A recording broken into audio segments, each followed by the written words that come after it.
Samahan nyo nga pala ako sa mga ganap ko kahapon mga bi na sobrang dami na sobrang productive naman ang babaeng to. Hi everyone! It's me again, Samaya!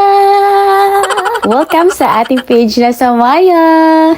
40 days nga mga bi, 40 days.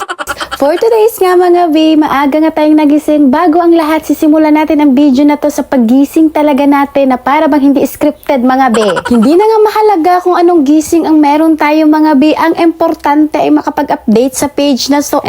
Ando? Sino ka dyan? Mga ganun. Ang importante ay makapag-update tayo sa page na to kasi sinubukan natin gumawa ng page, gampanan natin, 'di ba? Yun na nga, walang paligoy-ligoy, magkakapi na tayo ng ating pangpapayat kuno. Sana naman ay pumayat tayo, no?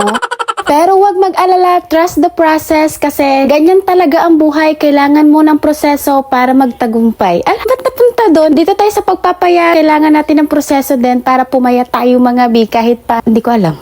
Hindi ko alam kung ano yung susunod ko na sasabihin. Basta ang alam ko lang sa akin sarili, kailangan kong itest ang produkto na to para ma-promote ko sa inyo ng maayos. Sala, sino ka dyan? Walang balak magpapayat yarn. Super ganda nga ng iniinom ko ngayon guys. Alam nyo ba, kahit ilang days pa lang akong umiinom nito, naramdaman ko talaga mga bi na hindi ako pumayat. Sure. Loko. Naramdaman ko talaga mga bi. Excuse me, sorry, inuubo kasi ako.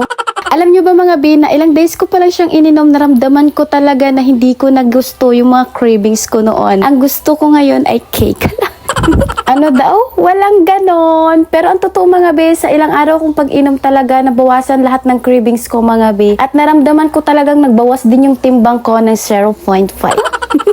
So yun na nga, nawala na tayo ng landas sa ating mga pinag-uusapan, kaya bumalik na tayo dito mga bi sa ating video. Yun na nga pala, mag-walking kami dito ni Kyle kasi naramdaman ko ang bigat ng aking pakiramdam. Kailangan ko ng walking mga bi kasi stress.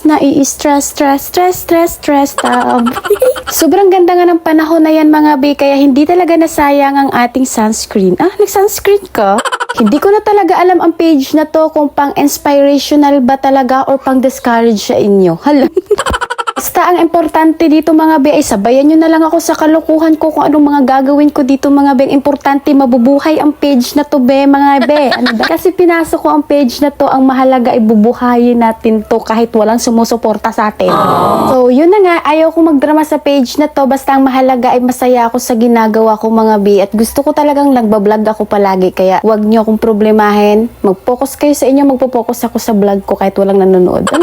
Nakarating na nga kami ni Kyle sa labasan at nakita ko na nga dito yung sinabi ni Kyle na kamukha ko daw. Sana nga makakasuot na din tayo ng same na suot niya soon, no? Diba? Walang masamang mangarap ka, ang importante ay may pangarap ka at sana soon lahat ng mga pangarap natin ay matupad. Hindi lang sa akin, pati sa nanonood nito. Sobrang pinagod nga pala ako ng pamangkin ko dyan kasi nga gusto ko nang umuwi, siya ayaw niya pang umuwi. Nagturo pa nga siya dyan mga bi kung saan kami pupunta at dinala niya nga ako dito mga bis dito sa SDA Church ng Morning View. At yan, napadaan kami dyan mga bi at tinuro niya pa talaga na dun kami sa dulo pupunta. Yung pinagbigyan ko naman pagkarating namin sa dulo mga bi, sobrang sukal mga bi, na para bang isang higit na lang sa'yo, hindi ka na makikita ng tao ba? Parang ganon. Kaya ayun mga bi, sabi ko, uuwi na tayo Kyle, hindi pwede yung ginagawa mo, Charis.